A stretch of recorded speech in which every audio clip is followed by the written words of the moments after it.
مروت صاحب آپ سے آغاز کریں گے کیونکہ اب یہ خبر ہم تک پہنچی ہے کہ خان صاحب کے بلکہ ٹویٹر کے ذریعے پہنچی ہے کہ اگر حکومت اگلی نشست میں جوڈیشل کمیشن نہیں بنا دیتی تو پھر آگے بات چیت نہیں ہوگی. آپ کو کیسے لگتا ہے کہ آپ کا یہ مطالبہ اگلی نشست میں مذاکرات کے مان لیا جائے گا؟ کیونکہ حکومت کو تو آپ لوگوں کے رویے کے حوالے سے پرائم منسٹر کے لیے اردلی کے الفاظ استعمال کرنے پہ ہی بڑے سخت اختلافات ہیں. بہت شکریہ. میں یہ سمجھتا ہوں کہ یہ ایکسکلوسیو ڈومین ہے مذاکراتی کمیٹیوں کا.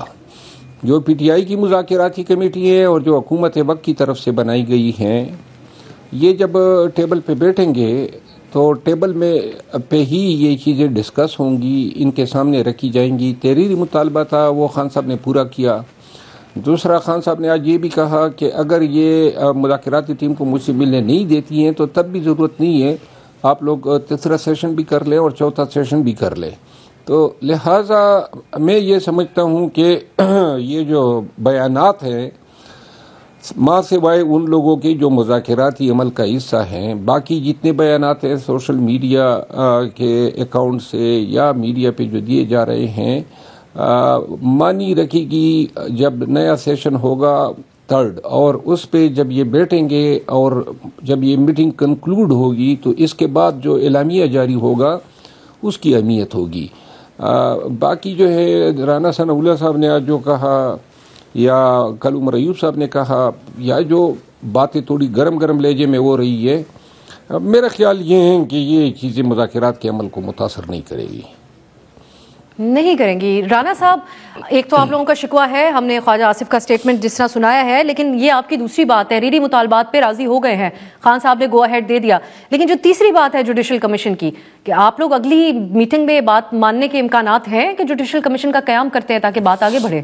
بسم اللہ الرحمن الرحیم. میرے خیال سے مروت صاحب نے جو بات کی ہے بڑی مثبت بات کی ہے، اور اگر اس طرح کا ہی رویہ رہا تو یہ مذاکرات مجھے لگتا ہے آگے بڑھ جائیں گے. دیکھیں، ہمیں بالکل سوشل میڈیا کے اوپر فوکس نہیں کرنا چاہیے. یہ ٹویٹ جو ہے یہ تو ایسی ٹویٹ ہے جو مذاکرات کو ہائی جیک کرنے کی کوشش کر رہی ہے.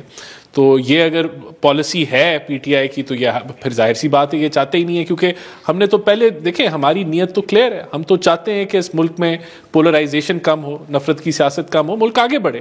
تو اسی نیت پہ ہم جو ہے وہ چل رہے ہیں، اور میرے خیال سے اس وقت ماحول ٹھنڈا رکھنا دونوں طرف یہ ایک طریقے سے فرض ہے اگر وہ سمجھتے ہیں کہ مذاکرات کو کامیاب کرنا ہے. لیکن اس میں حکومت کو بھی تو این آر او کا تانا دینے کا بھی کوئی موقع آپ لوگ نہیں ہاتھ سے جانے دیتے. تو کل بھی ہمارے پروگرام میں اس کے اوپر بات ہوئی جب پی ٹی آئی کی طرف سے یہ مطالبہ کیا گیا. عمر ایوب صاحب نے یہ بات کی کہ ضمانتوں کی سے اختلاف جو حکومتی پروسیکیوشن ہے وہ نہ کرے. تو آپ نہیں سمجھتے کہ حکومت بھی پوائنٹ سکورنگ تو کرتی ہے؟ آج رانا ثناء اللہ نے اپنی پریس کانفرنس میں بھی ان کی ذاتی چیٹ چلائی علیمہ خان کی پارٹی کے عہدیدار سے. دیکھیں، وہ تو جو جب یہ بیانات مختلف آتے ہیں تو پھر اس کا جواب آتا ہے، اور پھر یہ سارا ایک معاملہ چل رہا ہے. لیکن جو مدعا ہے وہ وہی ہے کہ جب یہ تحریری طور پہ چارٹر آف ڈیمانڈز لکھ کے دیں گے تو اس کا پھر فارمل جواب جو ہے وہ ہماری طرف سے بھی آئے گا اور مذاکرات آگے بڑھیں گے. لیکن اس کے دوران اگر یہ ہوائی فائرنگ کم ہو جائے تو بہتر ہے. دیکھیں، ہوائی فائرنگ تو ہو رہی ہے نا. ابھی یہ خان صاحب نے بھی کی، جو پرائم منسٹر صاحب کے لیے انہوں نے القابات کے الفاظ جو ہے وہ چنے، نہ چنتے تو بہتر ہے، ماحول ٹھنڈا رہتا. لیکن اب ایک نئی پالیسی پی ٹی آئی کی آ رہی ہے اور اس میں تنقید کی زد میں صرف آپ لوگ ہی ہوں گے. میں قادر مندوخیل صاحب کو بھی اس گفتگو میں شامل کرتی ہوں. مندوخیل صاحب، آپ ایک حقیقت پسندانہ قسم کی بات کرتے ہیں، تو یہ جو مذاکرات ہے یہ اس کا کوئی مستقبل آپ کو نظر آتا ہے؟ حکومت کا الزام ہے کہ پی ٹی آئی غیر سنجیدہ ہے، پی ٹی آئی کا الزام ہے کہ حکومت غیر سنجیدہ ہے. پی ٹی آئی کے رویے میں ایک بات مبہم ہمیں نظر آئی کہ وہ آپ لوگوں کے ساتھ بیٹھنا چاہتے ہیں لیکن یہ نہیں چاہتے کہ اس کی تصویر باہر آئے. اب کہیں جا کر وہ اپنے مطالبات تحریری رکھنے کی شکل میں ہے. مستقبل ہے ان مذاکرات کا؟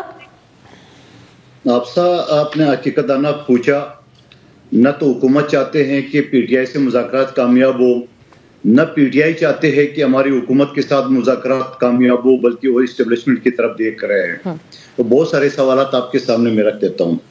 اور خواجہ آصف، تو آپ کو پتہ ہے جب وہ پی ٹی آئی کی حکومت ختم ہوئی ہے تو جب پیپلز پارٹی جو ہے نا وہ تھوڑا جنوبی پنجاب میں اپنے پنجے گاڑ رہے تھے اور لوگ دڑا دڑ شامل ہو رہے تھے، تو خواجہ آصف نے یہ بیان دیا تھا، یہ آپ کے ریکارڈ کی بات بتا رہا ہوں، کہ اس سے پہلے کہ پیپلز پارٹی جگہ بنا لے ہمیں آگے جانا چاہیے. یہ ریکارڈ کا حصہ ہے. تو خواجہ آصف صاحب ہمیشہ اسٹیبلشمنٹ کر رہا ہے اور وہ کبھی بھی نہیں چاہیں گے کہ پی ٹی آئی کی اسٹیبلشمنٹ کے ساتھ تعلقات اچھے رہے. اور پی ٹی آئی کی بھی فرسٹ پرائرٹی یہی ہے کہ کیونکہ حکومت کیا دے سکتی ہے افسا، حکومت کچھ بھی نہیں دے سکتی ہے. جو ان کے دو مطالبات ہیں، اور اب جو تحریری جو بات ہو رہی ہے، تحریری میں تھوڑا سا مجھے اختلاف یہ ہے کہ پی ٹی آئی کیوں تحریری سے جو ہے نا وہ منکر ہو رہی ہے. جو 2 جنوری کا جو اعلامیہ ہے اس میں تو باقاعدہ مینشن ہے، سینیٹر عرفان صدیقی صاحب نے جو اعلامیہ جاری کیا اس میں کہا کہ متفقہ طور پہ یہ ہمارا ڈیسائیڈ ہوا کہ تحریری مطالبات دیں گے. تو شاید تحریری مطالبات سے پی ٹی آئی کترا رہی ہے، کیونکہ انکار کرنے میں تو 2 منٹ نہیں لگتے، یو ٹرن جیسے ان کی عادت ہے، تو کہتے ہیں ہم نے کہا نہیں. اگر پی ٹی آئی تحریری طور پہ یہ کہہ دیتی ہے جبکہ زبانی یہ کہتی ہے کہ عمران خان کو رہا کرو، تو آپ مجھے بتا دو اس کو این آر او کا نام نہیں دو تو کیا دوں؟ یہ جو یہ کہتے تھے کہ ہم کبھی بھی جو ہے نا باہر آ کے حلیمہ بی بی یہ کہتی ہے کہ وہ جو ہے نا وہ رہائی نہیں چاہتے ہیں. تو یہ مطالبات کا جو سیکنڈ پوائنٹ ہے وہ کیا ہے؟ جو فرسٹ پارٹ ہے وہ بھی نہ مانے کے برابر ہے، کیونکہ پی ٹی آئی چاہتی ہے کہ ہمیں من پسند ججز پر مشتمل جو ہے نا وہ جو جوڈیشل کمیشن بنائے. تو اس وجہ سے یہ دونوں مطالبات کسی طور پہ نہیں مانے جا سکتے ہیں، خواہ مخواہ یہ ٹائم ویسٹ کر رہے ہیں. البتہ میں ضرور یہ کہوں گا ایک سیاسی کارکن کی حیثیت سے، اور پیپلز پارٹی کا ہمیشہ یہ مطالبہ رہا ہے، بلکہ ہمارا یہ ایک منشور رہا ہے کہ ہم چاہتے ہیں کہ سیاسی لوگوں کے بیچ میں مذاکرات ہونے چاہیے.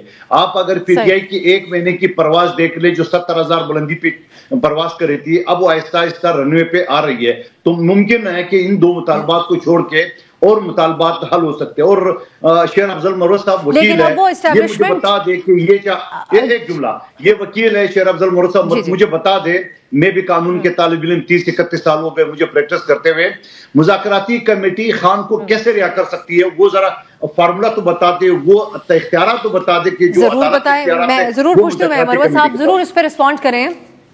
ساتھ ہی ہمارے کولیگ نادر گرمانی نے جو خبر دی ہے، اور وہ پی ٹی آئی کے سینئر رہنما کا حوالہ دیتے ہوئے کہ اب مروت صاحب کہ آپ کی جماعت اسٹیبلشمنٹ پہ تنقید کو ترک کر دے گی اور اپنی تمام توانائیاں صرف ان سیاسی مخالفین کے اوپر صرف کرے گی، جو آپ کا سالہ سال سے سیاست بھی رہی، ایک دوسرے کے مخالف سیاست آپ لوگوں نے کی، لیکن بہت دیر نہیں ہو گئی، بہت طویل محاذ اسٹیبلشمنٹ کے خلاف رہا.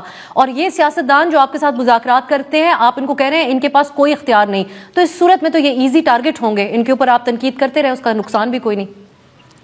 مندوخیل صاحب نے جو سوال کیا ہے، پہلے میں اس کا جواب دے دوں. مندوخیل صاحب، ویسے تو آپ کافی سنجیدہ آدمی ہیں اور ایک بڑی پارٹی کی نمائندگی کر رہے ہیں، لیکن آج جو آپ نے باتیں کی ہیں مجھے تھوڑی سی ان سے مایوسی ہوئی ہے. ہم نے تو ملک میں صلح جوئی کی بات کرنی ہے. اگر ہر ایک شخص اس طرح ایک دوسرے کے لیے ہم سوچیں گے، سلیقہ چھوڑیں گے، اپنے اقدار کو بلائیں گے اور یہ ایک دوسرے کو تانے دیں گے، انہی چیزوں سے تو تنگ آ کے یہ مذاکراتی عمل کی تجویز میں نے دی تھی. اور آپ نے سوال کیا نا کہ کس طرح چھوڑیں گے، تو محترم آپ نے شاید پڑھی ہی نہیں ہے. ہمارے مطالبے میں تو یہ نہیں ہے کہ یہ ہمیں چھوڑیں گے تو ہمیں عدالت، ہم نے کون سے انارو مانگا ہے؟ یہ تو دوبارہ پکڑتے ہیں. یعنی ہمارے علی محمد خان کو 34 دفعہ جو ہیں جیل سے باہر پکڑا گیا، شہریار افریدی جو ہیں 17 دفعہ، اسی طرح اسد کیسر صاحب 21 دفعہ پکڑے گئے. جو بھی ہمارے جتنی صنم جاوید کو دیکھیں، ہم یہ کہتے ہیں کہ جب خان کا توشاخانہ کا کیس شروع ہوا اور جب سزا کے نزدیک آیا تو سائفر کیس شروع کیا گیا، جب خان توشاخانے میں بری ہوا تو سائفر میں سزا ہو گیا، سائفر میں جب بری ہوا تو اس سے چند ایام قبل خان کو عدت کیس میں سزا دی گئی، اور ابھی بھی وہ سلسلہ جاری ہے. 190 ملین پاؤنڈ کا کیس جو ہے اس میں تاریخ رکھی گئی ہے، مؤخر کیا گیا. توشاخانہ 2 کیس چل رہا ہے. ہم نے یہ مطالبہ رکھا ہے کہ دوبارہ گرفتار نہ کریں. یہ تو حکومت کے بس میں ہے نا. اسٹیبلشمنٹ پہ تنقید کے حوالے سے ہی بات کریں مروت صاحب، اب کیا فائدہ ہوگا جب بات اس نہج پہ پہنچ گئی؟ یہاں تک کہ اسٹیبلشمنٹ پہ تنقید کی بات ہے، اسٹیبلشمنٹ جو ہے اگر سیاست میں دخیل رہے گی تو تنقید تو اس پہ ہوگی. یہ تو نہیں ہو سکتا ہے کہ جی یہ سب کچھ کریں، D G I S P R جو ہے میڈیا کے سامنے آ کے ہمیں انتشاری بھی کہیں، ہمیں سیاسی دہشت گرد بھی کہیں، اور اس کے بعد کہیں جی کہ آپ نے کوئی جواب ہی نہیں دینا ہے. اس طرح تو نہیں ہو سکتا ہے. ہاں البتہ بحیثیت ادارہ فوج کا ایک احترام جو ہے وہ ہم کرتے ہیں، کرتے رہیں گے، اپنے شہداء کے ساتھ ہمیشہ خان صاحب نے بھی اور ہم سب نے ایک الفت، ایک محبت کا اظہار کیا ہے. ان چیزوں پہ کمپرومائز نہیں ہو سکتا، لیکن ہماری تو کوشش صرف یہی ہے کہ نون اور پیپل پارٹی اور پی ٹی آئی سب مل کے یہ تعین کر دیں کہ جی یہ کبھی ایک کہتا ہے اسٹیبلشمنٹ ہماری ماں ہے، دوسرا کہتا ہے ہمارا باپ ہے. یہ کیا چیز ہم نے لگائی ہوئی ہے؟ ملک کو ہم نے جمہوریت یہ تو آپ کی جماعت کی طرف سے کسی نے کہا تھا مروت صاحب. بہت ساری چیزیں اسٹیبلشمنٹ کی اہمیت کے اعتبار سے تو ہمیں آپ کی جماعت کے توسط سے ہی ملی.